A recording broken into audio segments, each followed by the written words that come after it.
Hello guys, இந்தோனேஷியாவில் maiden அப்படின்ற ஒரு வில்லேஜில் ஒரு விவசாயி என்ன பண்ணியிருக்காரு. என்றைக்குமே காலையில் அவரோட லேண்டுக்கு போய் விவசாயம் பண்ணிவிட்டு திரும்பி வீட்டுக்கு போகிறதுக்கு ஒரு காமனான வழி இருக்கும். அதை யூஸ் பண்ணி தான் எல்லாருமே, அவர்னு இல்லை எல்லாருமே அந்த வழி யூஸ் பண்ணி தான் போகிறது வரதும் அந்த போக்குவரத்துலாம் இருக்கும். பட் அன்னைக்கு அந்த பிரிட்ஜு ஒரு கட்டையில் கட்டின ஒரு பிரிட்ஜு ஏதோ சின்ன ப்ராப்ளம்னால அங்கே யாரும் போயிட்டு வர முடியலன்னு அந்த ஒரு பர்டிகுலர் விவசாயி என்ன பண்ணியிருக்கார், சரி ஒரு கரும்பு தோட்டம் இருக்கும், அது உள்ளே பூந்து போயிடலாமே, அது கொஞ்சம் ஷார்ட்கட் தான், ஸோ அது உள்ளே பூந்து போயிடலாம்னு சொல்லிட்டு அது உள்ளே நடக்க ஆரம்பிச்சிருக்காரு. ஒரு ஈவினிங் டைமில் கொஞ்சம் தூரத்துலேயே ஒரு மலை மாதிரி மண் குவிச்சு வச்சுருக்காங்க. என்னடா இது, இந்த இடத்துல வழக்கமாக இல்லாத ஒரு இடம், கரும்பு தோட்டத்து நடுவில் யார் இப்படி பண்ணான்னு சொல்லிட்டு அவர் கிட்ட போகிறாரு. கிட்ட போக போக அங்கே ரொம்ப பேட் ஸ்மெல் வந்திருக்கு. அதான் பேட் ஸ்மெல்லாம் ஒன்றும் இல்லை, டெட் பாடி ஸ்மெல் வந்திருக்கு. இவர் என்ன பண்ணி அந்த டெட் பாடி ஸ்மெல் நான் பயந்து அந்த வில்லேஜில் வழக்கமாக என்ன பண்ணுவாங்கன்னா, எதனா ஒரு பிரச்சனைனா அவங்க வில்லேஜ் பக்கத்துலேயே ஒரு ஆர்மி கேம்ப் இருக்கும். ஸோ அந்த ஆர்மி கேம்புக்கு தான் ஃபஸ்ட்டு தெரியப்படுத்துவாங்க. ஸோ அதேமாரி இவரும் போய் அந்த ஆர்மி கேம்ப்கிட்ட சொல்கிறாரு. அங்கேருந்து செக் பண்ணவங்க போலீஸ்க்கு அஃபிஷியலாக கம்ப்ளைண்ட் பண்ணி போலீஸ் வர வச்சு அந்த இடத்த தோண்டி பார்க்குறாங்க. தோண்டும்பொழுது உள்ளேருந்து ஒரு பொண்ணு ட்ரெஸ்ஸே இல்லாமல் நிர்வாணமாக இறந்த ஒரு பொண்ணு கீழே விழுது. ஸோ அந்த பொண்ணு யாராக இருக்குன்ட்டு ஒரு கெஸ்ஸில் அவங்க அம்மா அப்பா கூப்பிட்டு கேட்குறாங்க.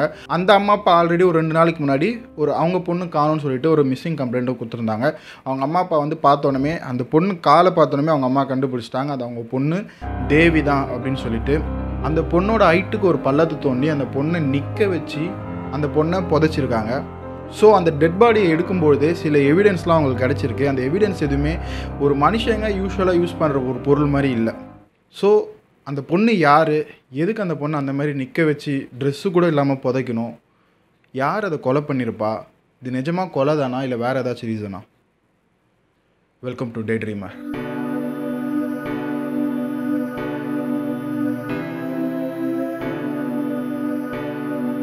இந்தோனேஷியா பொறுத்த வரைக்கும் அங்கே இருக்க லேடிஸ் என்ன பண்ணுவாங்கன்னா, இந்த மூட நம்பிக்கையான விஷயங்களை அதிகமாக நம்புவாங்க. முக்கியமாக இந்த மந்திரம் மாந்திரிகவாதிகள் இவங்கெல்லாம் அதிகமாக நம்புவாங்க. ஸோ அவங்க என்ன பண்ணுவாங்கன்னா, அவங்களோட பிரச்சனையில் இந்த மந்திரவாதிங்கிட்ட போய் சொன்னால் அவங்க மந்திரம் பண்ணி சரியாக்கிடுவாங்க அப்படின்ற ஒரு மூட நம்பிக்கையில் தான் வாழ்ந்துட்டு இருந்தாங்க. ஸோ இதில் ரொம்ப முக்கியமாக 1920 2000 வரைக்குமே இந்த மந்திரம் மாந்திரிகவாதிகள்லாம் அங்கே அதிகமாக இருந்தாங்க. ஸோ அதில் ஒரு முக்கியமான ஆள் தான் அஹமத் சுரட்ஜி. ஸோ January 10, 1949 அந்த மேடன் அப்படின்ற அந்த வில்லேஜில் பிறந்த ஒரு மந்திரவாதியோட பையன் தான் இந்த அஹமத். ஸோ அவங்களோட ஃபேமிலி பிஸ்னஸ் இது தான் மந்திரம் பண்ணுறது. அவங்க அப்பா காலத்துலேருந்தே இவங்க இந்த மாதிரி ஏழைங்களை ஏமாத்துறதா இருக்கட்டும். ஸோ அவங்க மந்திரம் மாந்திரிகம்னா ரொம்ப எல்லாம் ஒரிஜினல்ஸ்லாம் இல்லை, எல்லாருமே ஃபேக்கான ஆளுங்க தான். ஸோ அங்கே அப்பா வழியிலேருந்து இந்த பையன் அவனோட 18-17 வயசுலேயே மந்திரம் பண்ண ஆரம்பிச்சிட்டான். இப்படியே போயிட்டு இருக்கும்போது அவனுக்கு ஒரு 25 வயசு இருக்கும்பொழுது அவனோட அப்பா இறந்துடுறாரு. ஸோ அப்பா இறந்ததுக்கப்புறம் பெருசாக அவங்கக்கிட்ட கஸ்டமர்ஸ் வர்றதில்லை, யாரும் மந்திரம் பண்ணிக்கிறதில்ல. ஏன்னா வெறும் ஒரு 25 வயசு ஒரு சின்ன பையனை நம்பி பெருசாக யாரும் வர்றதில்லை. ஸோ அவங்களோட குடும்பமும் ஏழ்மைக்கு தள்ளப்படுது, பெருசாக வருமானம் இல்லாமல் அப்படியே அவங்க லைஃப் மூவ் ஆகிட்டுருக்கு. ஸோ அந்தமாரி மூவ் ஆகிட்டு இருக்க ஒரு டைமில் தான் இவனுக்கு ஒரு 30 வயசு இருக்கும்பொழுது ஒரு கல்யாணமும் பண்ணுறான். ஸோ அந்த கல்யாணத்தை ஒரு கல்ல 3 மாங்கான்னு சொல்லலாம். 3 சிஸ்டர்ஸ், 3 அக்கா தங்கச்சிங்களை ஒரே மேடையில் உட்கார வச்சு 3 பேருக்கு தாலி கட்டின ஒரு ப்ளே பாய் அவர். ஸோ அந்த கல்யாணமும் பண்ணதுக்கப்புறம் அப்படியே திரும்பியும் மந்திரங்கள்லாம் பண்ணிட்டு ஆரம்பிக்கிறான். கொஞ்சம் கொஞ்சமாக அவனுக்கு திரும்பியும் பிஸ்னஸ்லாம் ஸ்டார்ட் அப் ஆகுது. இப்படியே டேஸ் போகுது. அவனோட 37 வயசில், அதாச்சும் 1986க்கு அப்புறம் அவனோட பிஸ்னஸ் இன்னும் ரொம்ப அதிகமாக போகுது, ரொம்ப செல்வாக்காக ஆரம்பிக்கிறான். ஸோ இப்படியே அகமத் ஒரு 10-11 வருஷம் நல்லா ஓட்டிட்டான்.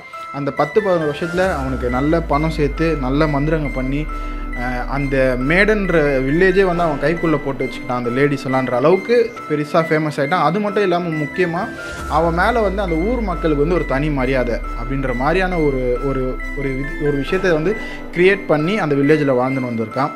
ஸோ 1997 ஒரு விவசாயி, நான் ஸ்டார்டிங்கில் சொன்ன கதை, ஒரு விவசாயி அந்த மாதிரி போகிறாரு, இந்த மாதிரி விஷயத்த பார்க்குறாங்க. அந்த கரும்பு தோட்டத்துலேருந்து அந்த டெட் பாடி எடுக்கிறாங்க. ஸோ அந்த டெட் பாடி எடுத்து செக் பண்ணும்போது தான் அந்த பொண்ணு பேர் தேவி, ஒரு 15 வயசாகிற ஒரு சின்ன பொண்ணு அப்படின்னு முதற்கொண்டு எல்லாமே போலீஸ் கண்டுபிடிக்கிறாங்க. ஸோ கண்டுபிடிச்சதுக்கப்புறம் அங்கே இருக்க எல்லாருக்கிட்டையுமே விசாரிக்கிறாங்க, யாருன்னு சொல்லிட்டு எல்லாமே விசாரிக்கிறாங்க. இப்போ யாருன்னு விசாரிச்சிருக்கும்போது தான் அகமது என்ன பண்ணுறாரு, போலீஸ் ஸ்டேஷன் போய் இந்த கேஸ் விஷயமா ஒரு விஷயம் சொல்கிறாரு.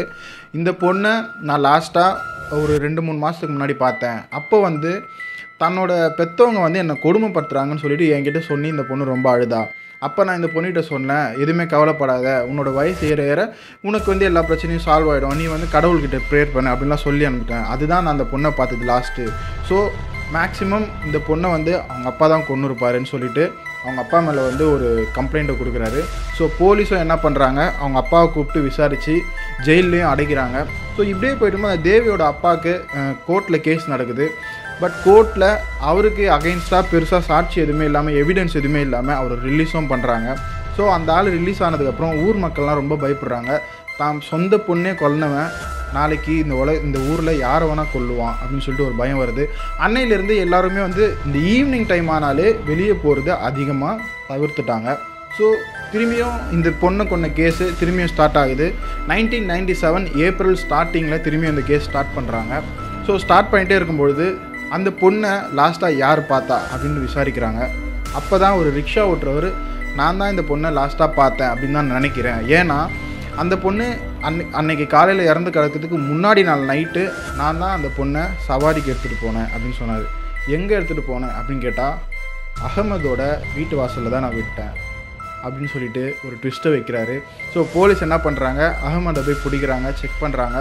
பட் அங்கே அகமது மேலே ஒரு பெரிய மரியாதை இருக்கிறதுனால பெருசாக அவரை வந்து சிம்பிளாக சொல்லலாம், இங்கே இருக்க நித்யானந்தா மாதிரி பெருசாக அவரை வந்து ரொம்ப ரஃப்பாக வந்து ட்ரீட் பண்ணாமல் பெரிய செலிப்ரிட்டி மாதிரி ஒரு விஐபி மாதிரி தான் ட்ரீட் பண்ணியிருந்துருக்காங்க. பட் எவிடன்ஸ் அதிகமாக ஆக ஆக அந்த நான் ஆல்ரெடி சொன்னேன் தெரியுமா, அந்த உள்ள டெட் பாடியை புதைச்சி வச்ச அந்த இடத்துல கிடச்ச அந்த எவிடன்ஸ்லாம் வந்து ஒரு மந்திரவாதி யூஸ் பண்ணக்கூடிய சில பொருள்லாம் உள்ளே இருந்திருக்கு. அதுக்கப்புறம் அவன் மேலே டவுட் அதிகமாகி அவங்களோட விசாரணை முறை மாறுது, அடித்து விசாரிக்கிறாங்க. அதுக்கப்புறம் தான் ஒரு பெரிய ஸ்டோரியே வந்து அகமது வைக்கிறான். ஸோ 1986 அதாச்சும் அவனோட அப்பா இறந்ததுக்கப்புறம் 1986 அவன் கனவில் அவங்க அப்பா வந்திருக்காராம். அவங்க அப்பா வந்து சொல்லியிருக்காரு, 70 பொண்ணுங்களோட உமிழ்நீர், அதாச்சும் எச்சை இருக்குல்ல, நம்ம வாயில் சுரக்கிற எச்சையை வந்து நீ குடிச்சனா, அதுவும் கரெக்டாக 70 பொண்ணுங்களோட எச்சையை மட்டும் நீ குடிச்சனா, நீ வந்து தவிர்க்க முடியாத ஒரு பெரிய மந்திரவாதியாக உருவாயிடுவ அப்படின்னு சொல்லிட்டு ஒரு விஷயம் சொல்லியிருக்காரு. ஸோ அது கரெக்டாக நான் சொன்னேன் ஆல்ரெடி.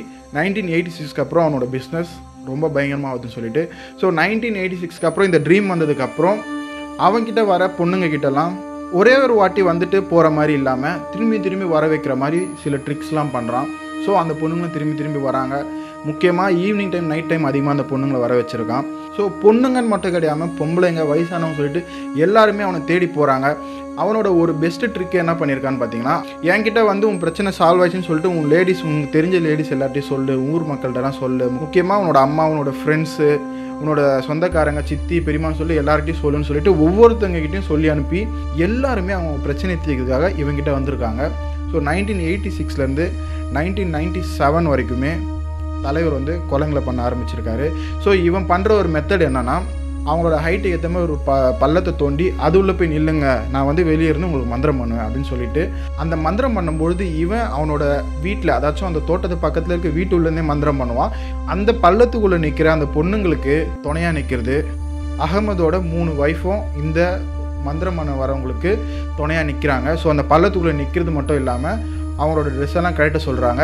அவங்களும் நம்ம கூட இருக்கிறது லேடிஸ் தானேன்னு சொல்லிட்டு நம்பி ட்ரெஸ் எல்லாம் கழட்டி வெளியே தூக்கி போடுறாங்க. ஸோ அவங்களோட பர்ஸு, அவங்க என்ன எடுத்துன்னு வராங்களோ எல்லாத்தையும் வந்து இவங்க வாங்கி வச்சுப்பாங்க. அவங்க ட்ரெஸ்ஸு இல்லாமல் உள்ளே போய் நிற்கிறதும் உடனே அங்கே வந்து இந்த அகமது வந்து ஏதோ மந்திரங்க பண்ணும்போது மண்ணை தூக்கி உள்ளே போட்டு உயிரோட புதைச்சிடுறான். ஸோ இதுதான் அவனோட விஷயம் நடக்குது. ஸோ புதைக்கிறதுக்கு முன்னாடி ஒரு விஷயம் பண்ணிடுறான், ஏதோ ஒரு சம்திங், ஏதோ ஒரு கஷாயம் மாதிரி ஏதோ ஒன்று கொடுக்குறான். அதை குடித்ததுக்கப்புறம் அவங்க வந்து அவங்களோட உமிழ்நீர் வந்து அதிகமாக வெளியே வருது, அவங்களோட எச்சை வந்து அதிகமாக வெளியே வருது. ஸோ அந்த எச்சை எடுத்து தான் அவன் குடிக்கிறான் அப்படின்னு சொல்லிட்டு கேஸில் வந்திருக்கு. பட் அவன் அதை குடித்தானா அதுதான் ரீசனான்றதுலாம் அப்கமிங்கில் தான் நமக்கு தெரிய வரும். ஸோ இதை தான் வந்து தலைவர் வந்து ஒரு 11 வருஷமாக எந்த பிரச்சனையும் இல்லாமல் ஸ்மூத்தாக பண்ணியிருந்திருக்கான். போலீஸோட விசாரணை முடிஞ்சதுக்கப்புறம் அவனோட வீட்டையும் அவனோட தோட்டத்தையும் சுற்றி எல்லாமே செக் பண்ணியிருக்காங்க. எவிடன்ஸ், ஏகப்பட்ட எவிடன்ஸ், தொலைஞ்சு போன பொண்ணுங்களுக்கு வந்து, அதாச்சும் போலீஸில் கம்ப்ளைண்ட் கொடுக்குறாங்களே, அந்த ரிலேட்டடான பொண்ணுங்களோட பர்ஸாக இருக்கட்டும், ட்ரெஸ்ஸாக இருக்கட்டும், எல்லாமே அவனோட வீட்டில் நிறைய கிடச்சிருக்கு. ஸோ அவன் தோட்டத்தை சுற்றி தோண்டியிருக்காங்க. 42 டெட் பாடிஸ் வந்து உள்ளேருந்து எடுத்திருக்காங்க. ஸோ இது வரைக்குமே அஃபிஷியலாக அவனோட கேஸ் வந்து 42 டெட் பாடிஸ் வந்து அவன் 42 பொண்ணுங்களை வந்து கொலை பண்ணி இந்த மாதிரி பண்ணியிருக்கான்னு சொல்லிட்டு கேஸ் ஃபைல் பண்ணுறாங்க. பட் அவனுக்கு வந்து உடனே தண்டனை கொடுக்கல. ஏன்னா போலீஸோட கம்ப்ளைண்ட்ஸ் பொறுத்த வரைக்கும் அந்த ஊரில் 80 பொண்ணுங்க மிஸ்ஸிங். ஸோ 80 பொண்ணுங்க மிஸ்ஸிங்கிறதுனால மற்ற 38 பாடிஸும் எங்கே இருக்குது, இல்லை நிஜமாக தான் அந்த 38 பொண்ணுங்களும் இவன் தான் கொண்டானா அப்படின்றதுனால அந்த கேஸ் வந்து ஒரு 11 வருஷத்துக்கு மூவ் ஆகுது. ஸோ அந்த 11 வருஷத்துலையுமே என்ன பண்ணுறாங்க, அவன் வந்து ஜெயிலில் தான் இருக்கான். அதை விட பெஸ்ட்டாக ஒரு விஷயம் நடந்திருக்கு. அவனோட ஒய்ஃபில் ஒரு 3 ஒய்ஃபுங்கள 2 ஒய்ஃப் ஓடிடுறாங்க. எங்கே போனாங்கன்னே தெரில, அங்கேருந்து ஓடிடுறாங்க. ஒருத்தங்க மட்டும் மாட்டிக்கிறாங்க. அவங்களுக்கு வந்து ஆயுள் தண்டனை கொடுத்துட்றாங்க. ஸோ இந்த 11 வருஷத்துக்கு அப்புறம் 42 டெட் பாடிஸ் மேலே வேறு எதுவுமே கண்டுபிடிக்கலன்றதுக்காக அந்த கேஸை க்ளோஸ் பண்ணிடுறாங்க. க்ளோஸ் பண்ணது மட்டும் இல்லாமல் அகமதுக்கு ஒரு சூப்பரான பனிஷ்மெண்ட்டை கொடுக்குறாங்க. பட் இதோட பெட்டராக கொடுத்துருக்கலாம். தூக்கு தண்டனைலாம் அங்கே கொடுக்க மாட்டாங்க. மரண தண்டனை, இந்த மாதிரி ஒரு பொம்பளைங்க விஷயத்தில் மரண தண்டனை, துப்பாக்கி கன்னுலேயே சுட்டு சாவடிப்பாங்க. அந்த மாதிரி ஒரு தண்டனையும் அவனுக்கு கொடுக்குறாங்க. 2008 அப்போது அவனுக்கு இந்த பனிஷ்மெண்ட், அதாச்சும் அவனுக்கு இந்த ஜட்ஜ்மெண்ட் வருது. அவனை கன்னில் சுட்டு சாவடிக்கிறாங்க. ஸோ இன்றைக்கு வரைக்கும் அந்த கேஸ் வந்து அஃபிஷியலாக அவன் வந்து 42 பொண்ணுங்களை தான் கொண்டு இருக்கான் அப்படின்னு தான் அந்த கேஸ் இருக்குது. பட் அவனோட ஒய்ஃப் ஒருத்தங்க மட்டும் மாட்டினாங்களே, அவங்களோட வாக்குமூலம் படி அவன் கிட்டத்தட்ட 80 பொண்ணுங்களையும் கொண்டு இருக்கான் அப்படின்னு அவங்க சொல்கிறாங்க. கணக்கே இல்லாமல் கொண்டு இருக்காங்க அப்படின்றது அவங்க சொல்கிறதே கிளியராக போலீஸ்க்கு தெரிஞ்சிருக்கு. ஸோ இப்போது கேஸோட எண்டை பார்த்தாச்சு, என்ன நடந்தது, மரண தண்டனையும் பார்த்தாச்சு, ஆயுள் தண்டனையும் பார்த்தாச்சு. ஆனால் இந்த கேஸ் முடிஞ்சிருச்சுன்னு எனக்கு தோணலை. அந்த காலத்தில் பிறந்த அவனுக்கே அவ்வளோனா, அவனோட 2 ஒய்ஃப் ஓடி போனாங்களே, அவன் கூட அவனோட ஒரு 16 வயசு பையனும் கூட தான் போயிருக்கான். ஸோ அகமதே 12 வயசில் மந்திரம் கற்றுக்க ஆரம்பிச்சிட்டான். அப்போ அவனோட பையன். ஸோ இந்த வீடியோ உங்களுக்கு பிடிச்சிருந்தா மறக்காமல் லைக் பண்ணுங்கள், சேனலுக்கு சப்ஸ்கிரைப் பண்ணுங்கள். ஏதாச்சும் சஜஷன்ஸ்லாம் மறக்காமல் கமெண்ட்லேயே மென்ஷன் பண்ணுங்கள். நான் நெக்ஸ்ட்டு ஒரு இன்ட்ரெஸ்டிங்கான வீடியோவில் மீட் பண்ணுறேன். பை.